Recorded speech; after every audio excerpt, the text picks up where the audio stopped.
Сайн байцгаана уу эрхэм үзэгчдээ.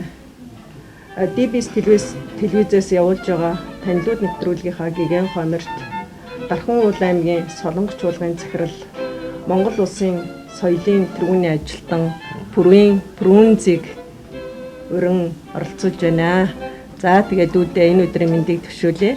За баярлалаа. Сайхан зусж байна уу? Сайхан зусж байна.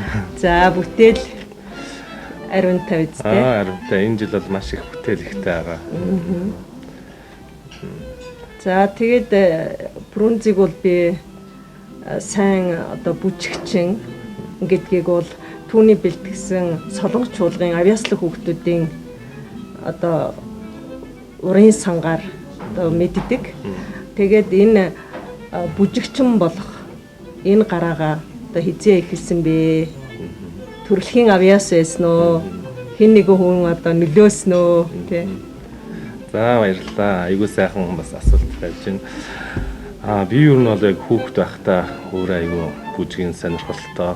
Яг 3 4 дугаар ангид байхдаа зурагт хараад айгуу бүжгэлдэг байсан. Тэр үед одоо бүжгийн дуулан одоо хичээлх тэр үед бол хомос байсан шүү дээ. Тэгээд телевиз радиогаар янз бүрийн бас бүжгийг үзэж тэр үед бол Дархан уул аймгийн залуучууд театрын залуус чуулга гэдэг алдартай том чуулга байсан.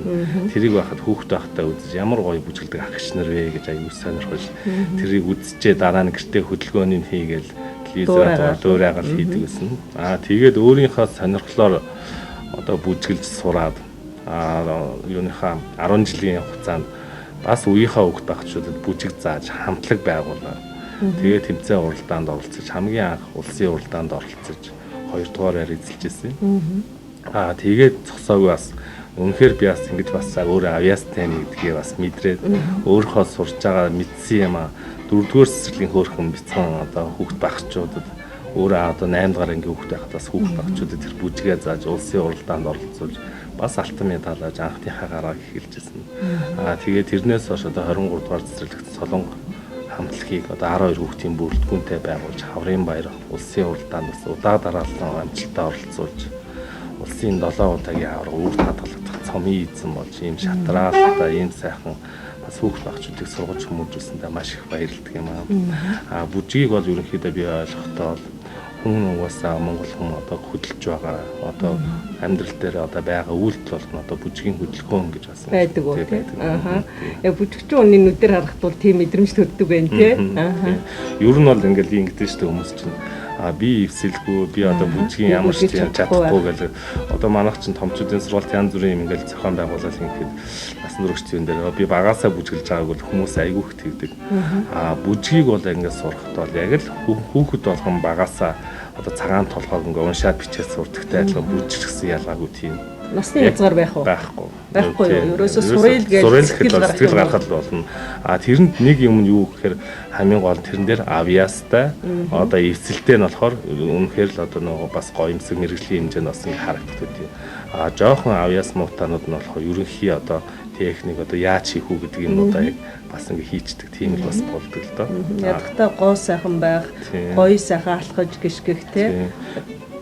Ер нь бол яг тийм л дээ бүжигч нь гоо зүү тал бие авч явах одоо гоё гიშгэх алхах тэгэл хүнтэй бас харьцааны соёл. Тэгээ ер нь ингээл ажиглаад байхад бас ингээл хамт олноороо найз нөхдөөрөө ингээл баяр ёслолоор ингээл шинжилж юм арга хэмжээнд дэр ингэж хахад хүн очиад урддаг нөгөө хүн бүжгэлж чадахгүй айгүй бүдүүлэг асуудал яг юм гардаг тий орчин үед.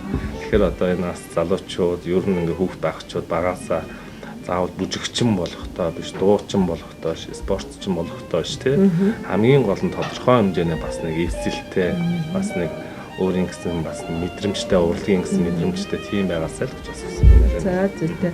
Тэгэхээр би ойлгохдоо бүжгийг бол ингэж ойлгодгийг маш гоё тэр тайзан дээр байгаа тэр олон хүүхэд тийм гоё жигд хөдөлгөөнөөр тий тэгээд бүр сэтгэлийн эрх чөлөө тэгээд тэр хөдөлгөөний эрх чөлөө тэгээд гоо сайхны эрх чөлөө бүгд ингээд одоо цогцолсон тийм гоё урлаг юм гэж ойлгодог л доо. Тэгээд одоо та бол хичнээн бүжиг дэглэсэн бэ?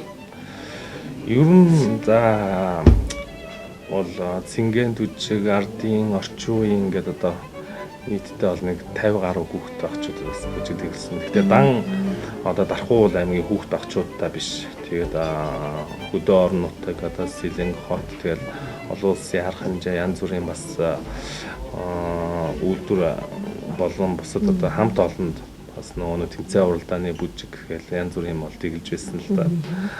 Тэгэхдээ одоо хүмүүст ингээ бүжиг дэглэхэд бол зарим хүмүүсээс ойлголт аягүй багтай. Заримаа нэг хүмүүстэй яхад чинь манайх одоо маргааш ч юм уу тий 3 хоногийн дараа тийм тэмцээн уралдаанд орох чинь та тийм бүжиг заагаад өгөөч нэг тий аягүй амарх юм шиг боддог. Энэ бол маш хөдөлмөр хүмүүнийг одоо зүгээрээс өмнө бүх юм хөдөлгөөнд оруулах тий эвсэлд оруулах тэгээ урлаг болгож харуулна. Дээр нь тэдний чинь ансамблтай нэг хүн шиг цогц олгож өгнө. Дээр нь тэр үзэгчдэд илэрхийлэх бас ингээ нүрийн бас нэг тэг жүжиглэл тоглолт яг тэр юмыг бас харуулах тал дээр нь ажиллана. Тэгэхээр маш олон цогцсон байж тэр чинь бүжиг болж харагддаг тий. Тэгээд бас айгүйх би өөрийгөө одоо бүжгийн багш болсондоо маш их баярлдаг. Олон шавнараараа бахархдаг. Тэгээд одоо ингээд явж байхад чинь яг миний үеийн шахуу бүх багчууд залуучууд чинь багшаа фрун цагшаа сайн байна уу гэх зарим хүүхдээр ингээд хараад юу илээ гэж лаган цагаад хаа байсан бүр ингээд миний 10 жилд байхад заажсан шавнар хүртэл багшаа гэдэг эргүүлээд нөгөө хэд нь бас бүжгийн багш болцсон ч багшаасаа илүү сайн ингээд явж байгаа. Тийм айгүй сайхан шавнар байна.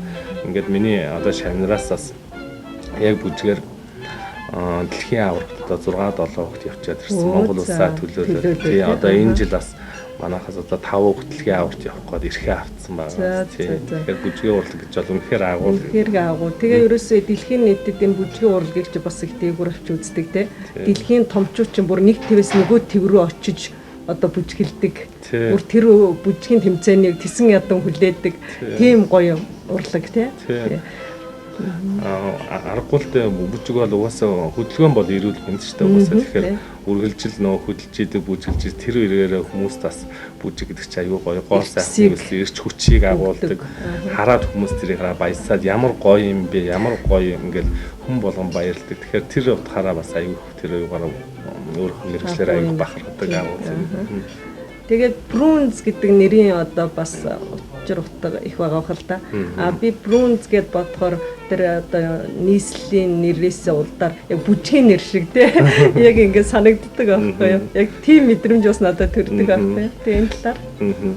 Миний нэрний талаар нөгөө найз нөхөд ер нь хүнтэй танилцахад Брунз гэж танилцахаар хүмүүс чи казаку чи бураду гэж янз бүрээр асуудаг л да. Тэгэл ер нь бол миний яг өгсөн нэрийг бол миний аав өгсөн. Тэгээ манай аав чинь одоо цэргийн хүн, насаараа цэргэн байж байгаа тэтгэврт гарсан. Тэгээд Оросын холбооны улсад одоо төгссөн Киргизийн нийслэл Брунз гэж хот байсан шүү дээ. Тэгээд цэргийн бас сургууль байсан. Тэнд манай аав ээж хоёр суралцдаг байсан. Тэгээд тэнд суралцах хугацаанд одоо тэнд төрсөн байх тийм. Одоо бол тэнд төрөөгүй л тийм.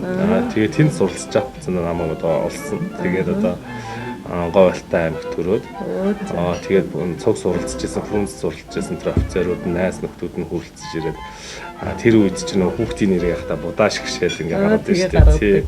Тэгээ 3 удаа шигшээл гаргасан чинь Брунз гэдэг нэр гарч ирсэн. Тэгээд би гэрээсээ хамгийн содон нэртэй нэг бодлын гоё чинь шиг зарим хүмүүс чинь тэгэл янз бүрээр л Брунз хэр чи ямар сонин нэр вэ юу вэ л гэж хэлжлээ.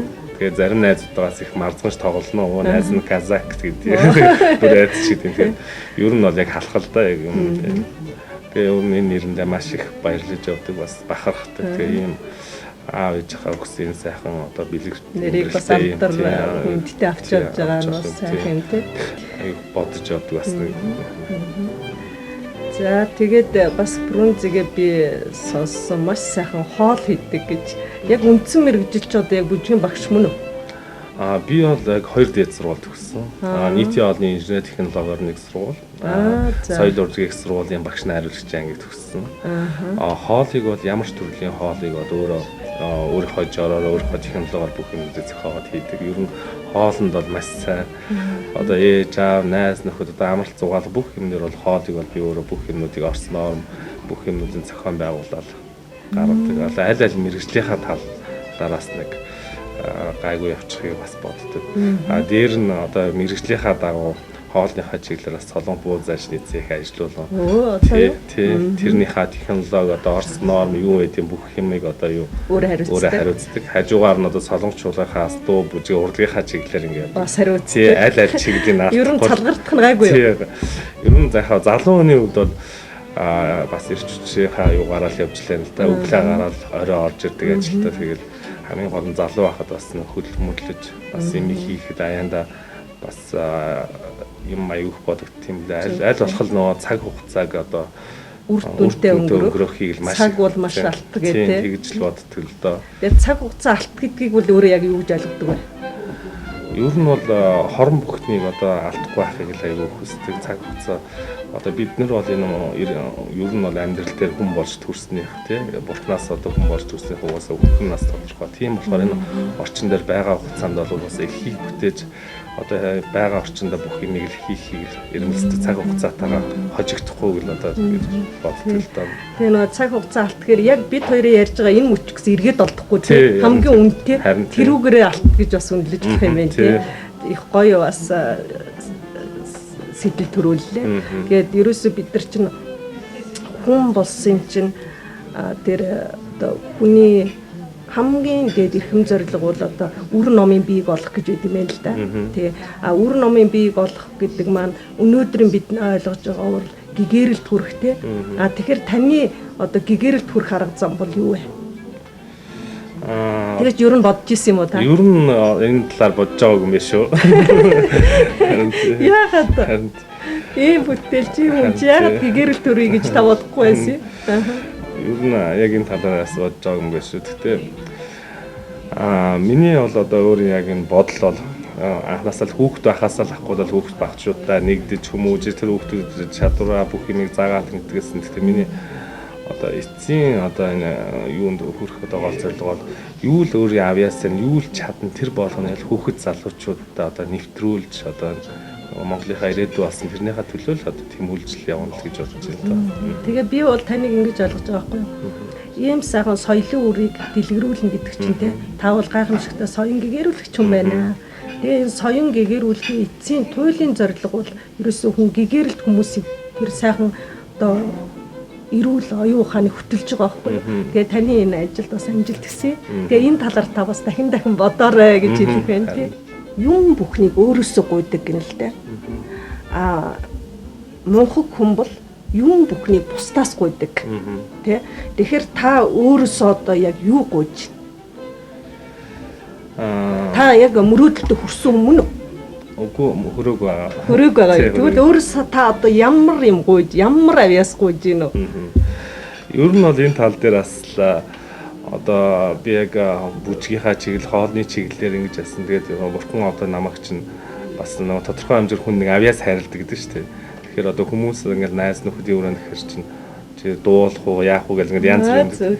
Би аягуулс цолгоо болоо тоо. Тэгээд ер нь бурхнаас ер нь тэгэл өөрийнхөө ч аягүй хичээж байгаа юм болохоор маш сайхан дуулж юу яах хичээж сурахыг хичээдэг. Дээр нь тэгээд бас олон нийтийн хүүхд байхаас л хүүхдүүд эцэг ингээд нөгөө хамтарсан багш гурван хамтарсан холбоогоор ингээд багцуулж аягүй ажилладаг байсан. Багаар ажилласан. Тэгж яхад бас хүний өвн мөн одоо нөгөө үг хэлж чадахгүй жижигнээ амар сандарч байсан тийм үеэс. Тэгээд тэр сайхан эцэг хүүхдүүдийнхаа юм сайхан лекц, сайхан ярьж тэднэртэй бас жаргал зовлонгийн хуваалцаж ингэж аягүй юм сурсан л та. Тэгээд хүний нөгөө сурах юу угаасаа хязгааргүй гэдэг утгаараа тэр надад бол маш их сурах мэдэх юм маш их байгаа. Тэгээд энэ цааш та нэлийн олон юм суралцсан гэж бодож байгаа юм тийм. Тэгээд би бас нэг сонирхол миний хувьд л их сонирхолтой асуулт асуух гэдэг юм л та тий. Эмэгтэй хүн бол эрэгтэй хүн бол эмэгтэй хүний өмчөнд байх их дургүй гэдэгтээ та санал нийлэх үү? Эрэгтэй хүн эмэгтэй хүний өмчөнд байх дургүй гэдэгтээ санал нийлэх үү? Бараг нийлнэ шүү. Ер нь бол би бас юм чөлөөтэй байхыг айгүй эрмэлздэг. Аль болох нэгэнтэй л угаасаа хоёр бие ханы жил би бинийгаа угаасаа ойлгоцсны үндсэн дээр хайр дурлалын үндсэн дээр л угаасаа суучлаа чинь би бинийгаа аль болох ойлгож юм өмчлөх биш те би бинийгаа мэдэрч тийм байх ёстой ах л гэж байна. Таны одоо амьдралдаа хамгийн дургуутсаж явдаг юм юу байдаг вэ? Миний одоо хамгийн амьдралдаа дургуутсаж явдаг юм бол ер нь хүүхд залуучуудын төлөө одоо ингээд төрийн болон ер нь ингээд хүмүүсийн юм бол маш хандлага бол айгүй юм өөр идэг. Тэгэхээр одоо нөгөө ер нь бол ингээд ямар их ер нь гэж хүүхд багчуудын төлөө бол ингээд дээрээс төрөөсч томчууд ер нь компани одоо захирлуулж хүүхд багчуудын чиглэл рүү хандах нь айгүй бага байдаг. Тийм болохоор Монгол улсын гэрэлт ирээдүй болсон хүүхд багчууд руу айгүй чиглэж тэдний ирээдүйд тэднэртэй нэгдэж одоо яг ингээд халуун дотн яг тэднэрт аав нэм шиг ээж нэм шиг ингэж дотн тэгж бас байгаасаа гэдгийг бас бодож байна. Тэгэхээр ямарваа тэмцээн уралдаан ч наадамч ямарваа нэг зохион байгуулалт миссийн тэмцээн ч юм уу загварын тэмцээн ч юм уу худлаа шоун дээр хүмүүс айгүйх ингээд ирдэг. Тэгэхээр яг хүүхд рүү чиглэсэн юм руу болохоор манай юмуд бол ирэх нь айгүй бага байдаг. Би яагаад энийг бас ингэж яриад байна вэ гэхээр би олон нийтийн өндөр одоо дархуун аймагч олон улсын арга хэмжээч тий улсын одоо ерөнхийлөгч зүйл модны наадамд маш олон арга хэмжээнүүд оролцож ирсэн. Тэгэхэд ингээ Улаанбаатарт оролцсон ч ингээд яг урилга өгөөл та энэ хүүхдийн арга хэмжээг үзээд хүүхдийн авиас ямар байна, хүүхдийн урлаг ямар хөө байна урилга очихгүй тэр юм дээр маш том бас эмзэглэж гомдож явдаг тий. Тэгэхээр өөр юм уу хошин шогч юм янз бүрийн юм дээр болохоор томч зүгээр гүүгээл урилгаар гүүгээл хүрээд ирдэг. Тэгэхээр энэ дээр бол маш их эмзэглэж явдаг. Тэгэхээр олон улсын арга хэмжээ мө гадаадд ингээд хүүхдийн арга хэмжээ гэхээр тэнд болохоор хүмүүс үрээд ирдэг. Тэрэн дээр баяр хөөр хүүхдийг дэмжиж айгуу гоё арга хэмжээ болдог. Тэгэхээр яг энэ дээр харьцуулаад ингэхээр бас анхаармаар юм байна юм та тийм. Хүүхдийн төлөө заа гэж хэлсэн мөртлөө тийм. Яг үнэн чанартай бол биш л байна тийм. Энэ дээр бас манай эцэг эхчүүд манай удирдлагууд бас анхаарах байхаа тийм. Яг тэгвэл ингээд тэмцээн уралдаанд явах бол маш их хөдөлмөр, маш их бэлтгэл, маш их хүрэн мөнгө ордог тийм. Энд ерөөсө бор зүрхээрээ л зүтгээд байгаа үстэй тийм. Харин тийм. Одоо би чинь хүүхдтэй ажиллаад 13 жил шахуу ажиллаж байна. Тэгээ 13 жил ажиллахад чинь одоо улс олон улс арга хэмжээнд зөндөөл оролцлоо. Тэгэхээр нэг одоо энэ тэмцээн уралдаан ч юм уу нэг тоглолтод яхад чинь тэрний чинь бүжиг гарахад тэр хүүхдээс маш их хувцснаас гадна ирч хүч тэр айгүй их ачаал орно. Дээр нь тэр багш одоо тэр нь ямар бүжиг дэглэх үү гэл ингээд маш цаг хугацаа ордог. Дээр нь болохоор хувцсны асуудал гэл одоо эцэг хүүдээс хөрөнгө гардаг тий. Тэгээ дээр нь тэр тоглолтыг найруулах тэр үзэгчтэй яаж хандах уу гэл маш том хэмжээний бүхэлдэн том багцал юм явж байгаа. Тийм сайхан юм ингээд гаргаад ирэхэд нөгөө нэг үзэгч маань дан нөгөө хүүхд байдаг. Дээр нь хамгийн гол нь бидний гол зорилго нь эцэг эхчүүдийг үзүүлж хамруулах гэдэг гол зорилго байхгүй. Эцэг эхчүүд хамгийн гол нь хүүхдээс 5 нас 6 нас тий одоо 10 хэдэн насны хүүхдүүд ямар авьяастай ямар нөөц бололцоотой энэ хүүхд одоо юу хийж чад тийм тэгээд үздний одоо миний хүүхд одоо тэр нь одоо энэ аль төвшөнд нь байна гэдгийг нэг эргцүүлж хараасаа гэдэг утгаараа л эцэг хүүхдийг одоо ер нь байгууллагуудын хүмүүсийг л хамруулж үзүүлэх амар дуртай л да. Тэгэж бас хүсэж байна тий хүүхдийн тоглолтыг хүүхд үзэхээс өөртөө л хөөрөл баясаал үзтгэлтэй зөндөө хамгийн гол нь бас нэг томчдын хүрээний талаас нь үзүүлээд одоо орчин үеийн хүүхдүүдийн бол хөгжил бол маш их эрч хүчтэй явагдаж байгаа тий 5 настай хүүхдээс гарахааргүй аяасууд гарч байна шүү дээ тий хүмүүс зэрэг бид нар бас хүүхдээ сонсох тий хүүхдээсээ суралцах хэрэгтэй байхгүй тий тэгээд ер нь хүүхдүүдийг багаас нь одоо өөрсдийнх нь сонирхсан одоо дугууланд нь тий хичээллүүлэх юм миний хувьд бол хэрэгтэй гэж бодож байна. Ялангуяа нь хүүхд багаасаа суралцаад ирэхээр нөө цаг хугацааг мэдэрсэх цагаа зөв зохицуулаад сурчдаг. Тэгэхээр нөгөө нэг манайхан ч болохоор заавал нэг юм руу оруулахаараа тэгэл тийм болохоор бүжигчин болоод яах юм дуучин болоод яах юм гэл тэгдэг. Тэгээ хүүхдүүдээ дуучин, бүжигчин, спортчин ч юм уу тий янз бүрийн болохтой болно. Заавал урлагийн нэг аль нэгэн төрлөөр хүүхдүүдээ хичээлэх хэрэгтэй. Спортын аль нэгэн төрлөөс хичээлэх хэрэгтэй. Тэгээд тийм сурлагынх нь юм алдахгүй аль чиглэлээр нь явах хэрэгтэй. Тэгэхээр би энэ дээр олон жилийн хугацаанаас хүүхдүүд төр ажиглаа судалгаа хараалаа одоо манай дүү бол одоо Туркийг бол онц төгссөн. Дархуул аймагт одоо математикийн чиглэлээр одоо аймаг улстай олон удаа дараалсан бас тэмцээнд оролцдог тэргүүн барьсан. Гэхдээ дандаа сурлагаар явсан. Тэгэхээр одоо яг тэрний насны адилхан одоо манай шавнар хичээлдэж дайжгүй их ч юм бүжгэндээ ч аягуулсан аль чиглэлээр аягуулсан. Тэгээ тэр хүүхдүүдийг ингээ харьцуулаад олон улсын арга хэмжээнд би бас лүг аваад явж байгаа. Адгийн наад зах нь ингээд хоол зүг хоол тэгэл ороод ирнэ тий. Том ресторанд ороод хүүхдэд ороод ирэхэд халуус сэрээгээ барьж чадахгүй хүнтэй харьцаж чадахгүй тий. Тийм аа. Дээр нь хойш тэгээд яхад олон улсын арга хэмжээнд ингээл цуснд яаж хаад манай бүжгийн хүүхдүүд чинь хувцснаа яг ингээд цаг агартаа тохируулах хувцас салчихад тэгэхэд манай тэр дүү чи яг л тэр нөгөө өмссөн хувцастайгаа байж идэг харин тийм яг юм. Тэгээ одоо ингээд оюутан болоод амьдрал дээр ингээд хараад ирэхэд одоо нөгөө бүжгээр явсан урлагаар явсан тэр нөгөө олон нийтэд харьцаж ирсэн хүүхдүүд минь сургуультай одоо олон нийтийн ажил зохион байгуулалт оюутны зөвлөл ингээд маш олон юм ингээд тэднэртэй хамтардаг. Дээр нь хичээлээс гадна одоо өөрийнхөө чадах юмар ингээд нөгөө хөгжүүлээд бас өөрийнхөө чаддаг юмараа ажиллаж цалиа аваад өөрийнхөө төлбөрийн бас тодорхой хэмжээний хувийг хийгээд байдаг. Тэгэхээр дүүгээ одоо ингээ харахаар нөгөө эмээ өвөөсөө төлбөрөө авдаг ч юм уу яг нөгөө бие даах чадвар байхгүй тийм.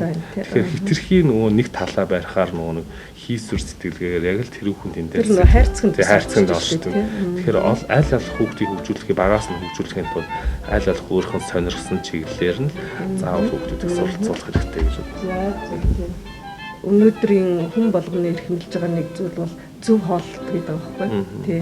Тэгээ энэ зөв хооллолтын талаар та одоо яг хүүхэд багчуудаа, залуучуудаа мэдэж юу хэлэх вэ? Одоо зөв хоолтын тухай одоо сүүлийн үед бол маш их зөв хоолтын юмнууд аяг гарцсан байна шүү дээ тий. Одоо миний хувьд бол одоо өөрийн хувьд бол бодохдоо аль болох хүүхдүүд маань өглөө бол хөнгөн шингэн тий өөрт зохирсон тийм өдрөө бол тодорхой хэмжээний бас нэг заавал гидсээ цадлалны идэх биш. Орой болохоор тодорхой хэмжээний 7-оос өмнө мах багтай хөнгөн тийм хоол идэхийг.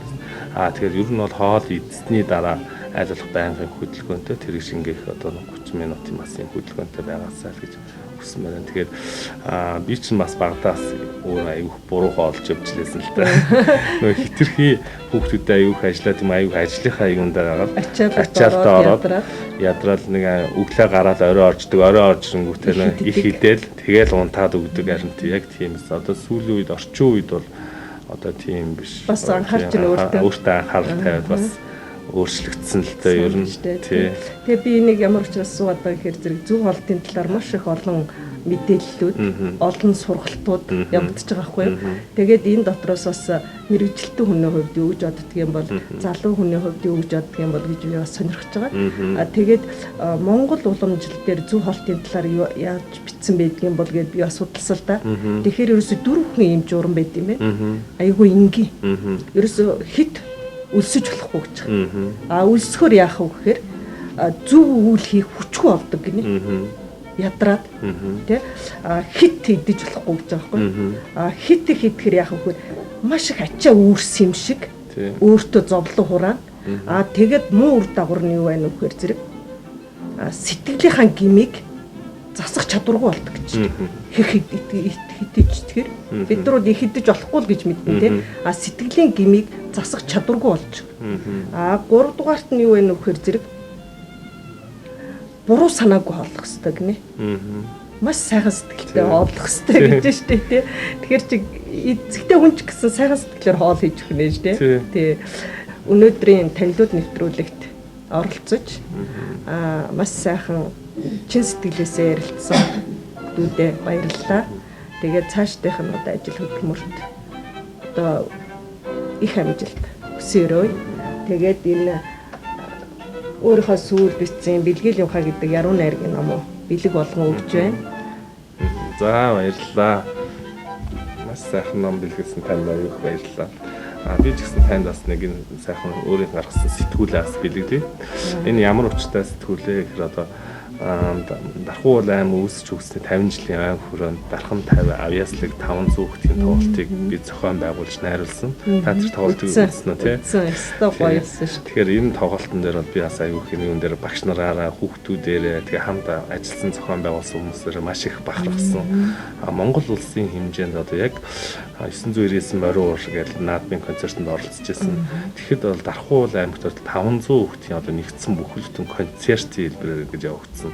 Энэ нь бол ямар ч хөтлөгчгүйгээр зохиомжилсан хэлбэрээр явагдсан. Тэгээ энэ дээр бүх төрөл орсон. дуучид, бүжигчид, хөгжимчид, уран ураачид, циркийнхэн тэгээд жүжигчид, драмынхан гэдэг ингээд оролцсон. Дандаа хүүхдүүд яг 500 хүүхэд оролцсон. Тэгээ энэ тоглолт бол маш сайхан болсон. Тэгээ энэ тоглолтыг бол одоо манай улсын их хурлын гишүүн хаян дараас ивент итгэж энэ хүүхдүүдийн төлөөс тэтгэсэн. Тэгээд энэ тоглолтыг зохион байгуулж найруулснараа маш их бахархдаг. Тэгээ энэ дээр одоо яг оролцсон Дархуул аймгийн хэмжээнд хүүхдийн төлөө одоо гар бие сунгаж байгаа одоо багш нар хүүхдүүд энэ дээр бүгд оролцсон юмнууд байгаа. Тэгээ та энэ хүүхдийн одоо сэтгэл шингэсэн, хүүхдийн юу шингэсэн сэтгүүлийг тань одоо бэлгэлье.